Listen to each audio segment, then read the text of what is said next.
to see everybody, but I also wanted to introduce Assam Sani.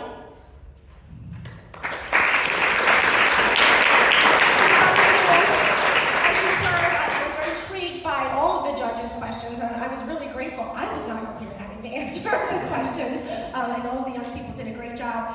So I think you heard a little bit about his story earlier. Drexel, Entrepreneurship alum, co-founded his own company called Copycat. But what I found most interesting is that he's an ex-pro cyclist and a mountaineer. So sometimes you don't get to hear those things in a bio as well. So very well-rounded. We're really happy to have you with us today and for spending your time with Jay and our young people. So thank you.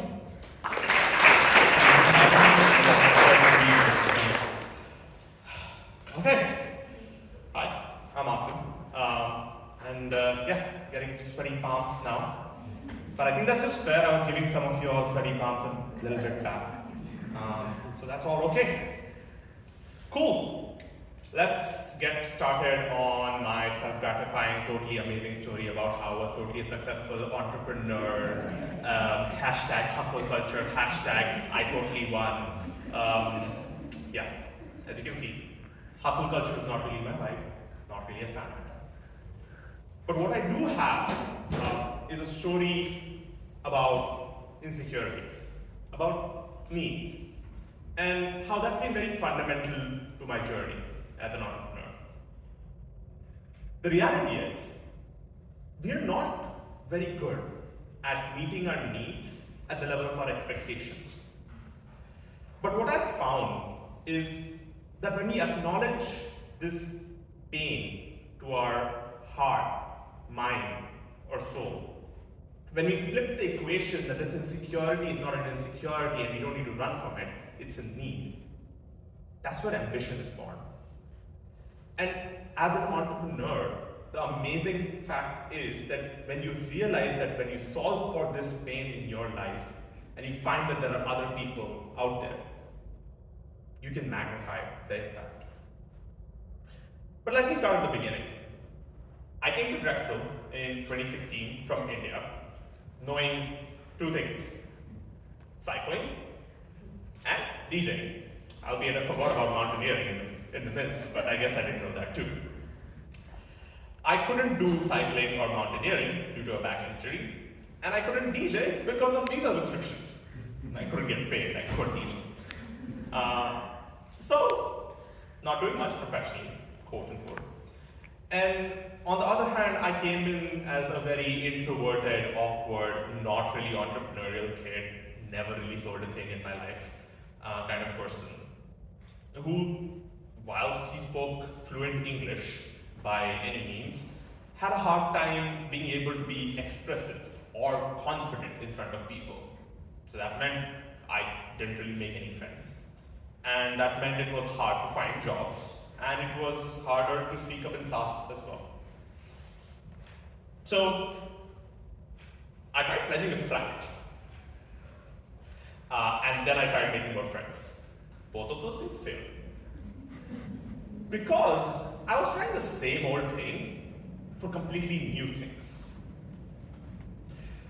But one day, because of Professor Thakur back there, who basically kind of told me, hey, I have this workshop on pitching to venture capitalists, and I want you to go. It's like $500, but we're going to waive the fee for you. Nobody except for maybe my family had spent $500 on me at this point of time. I didn't know that Drexel was hosting it, so it was like free for them. But hey, I was like, yeah, I'll go. I don't have an idea, but I'll go. I will totally ace this. I did not ace it. I failed. I was ripped apart by the venture capitalists. But at that event, I found two people who were making an app to master this art of public speaking. They were making an AI-powered speech coach. It blew my mind. I was like, this is it. I want this. I was like, wow, wouldn't it be great if I thought of this? But I knew I wanted to be involved with it in some way. So remembering what Professor Thakur again said 2 weeks ago, he keeps coming back in this story, is that if a startup always needs help. So If you want to be part of it, go ask the question, how can I help? And that question has taken me places. So when I asked the question, they said, okay, we need somebody who knows AI. I did not know AI. But I said, okay, I can learn AI, and in say 3 months, can I come back and maybe have an internship? They said, sure. I took that winter break in 2016 to sit down and take a free online course on AI, and got the confidence to learn AI, but didn't really learn AI, of course. And eventually went up to the CEO and said, hey, can I have this internship? He gave it to me not to work on AI, but because they just needed people working on things as a whole. And so I was in. But as a side effect, what happened was I found community. Because the Bayada Institute, which many of you just toured, was a wonderful and accepting place. It was a place where I felt understood and I actually could make friends.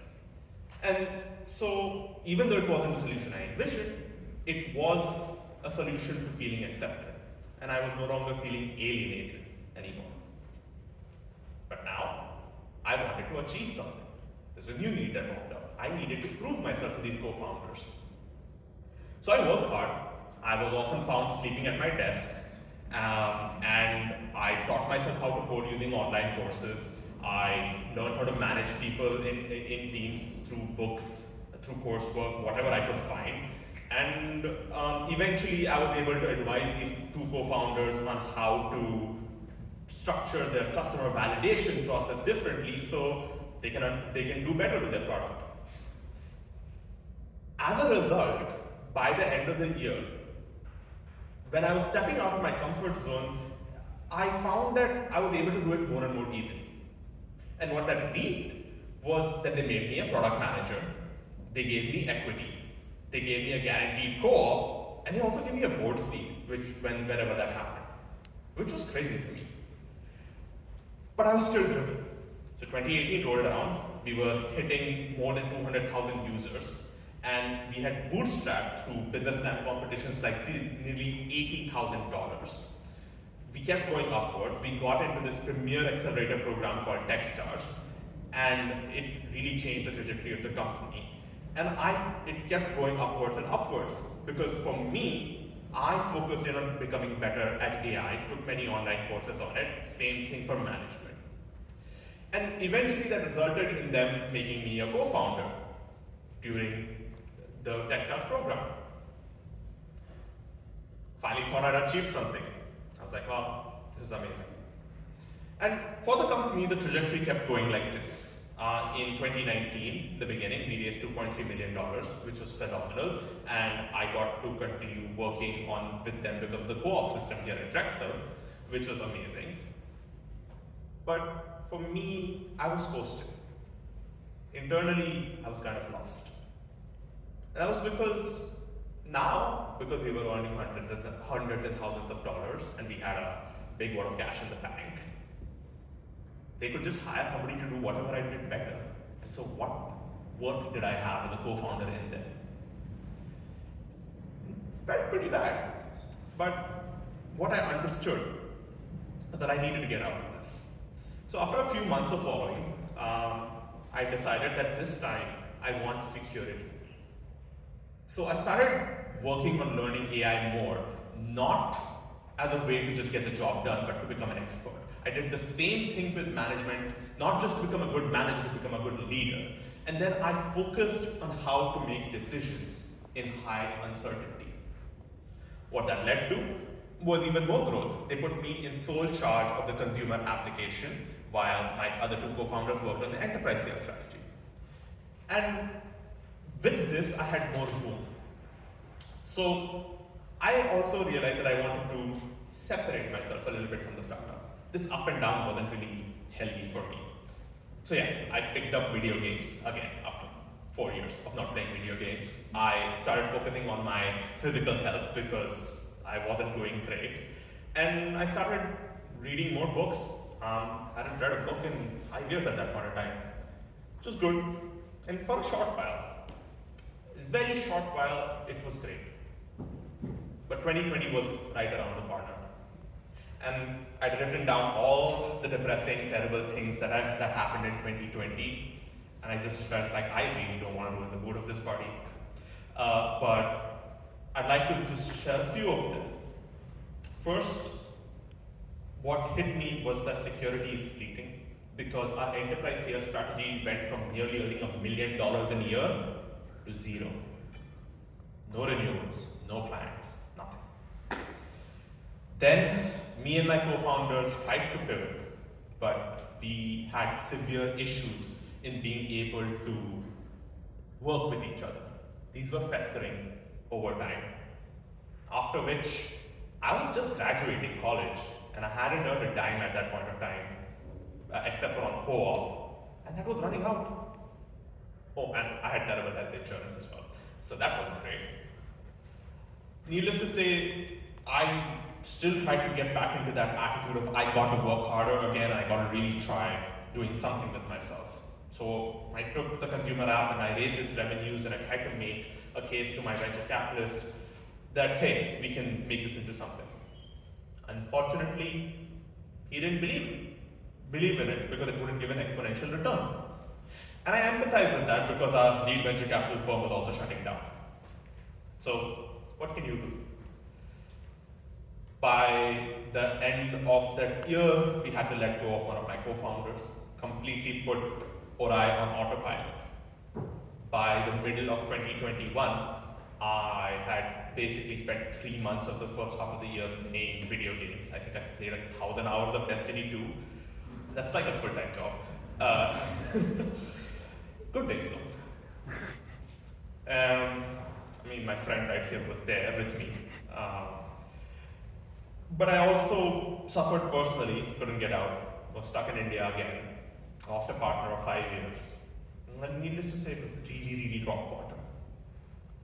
But thankfully, my co-founder had already started working on this company called Copycat, and I still had a desire to work on AI. So I picked that back up, started working on Copycat again. And the thing was that even though I was disillusioned, through working on this thing, I found out, okay, maybe I can do this. This is a really good idea because it's really helping people speed up the rate at which they can code. And as much as I code, I hate coding. It's slow, it's tedious. So I was like, wouldn't it be funny if this would work? Because that was the same idea that I had when I was in that workshop in 2016. Wouldn't it be funny if I became a co-founder? And that really stuck with me because I was like, okay, this is meaning. Maybe I don't have security, but maybe this is what I need. So I'm not gonna lie, it's been a rough 2 years. There have been ups and downs. I felt the same insecurities, the same needs all over again.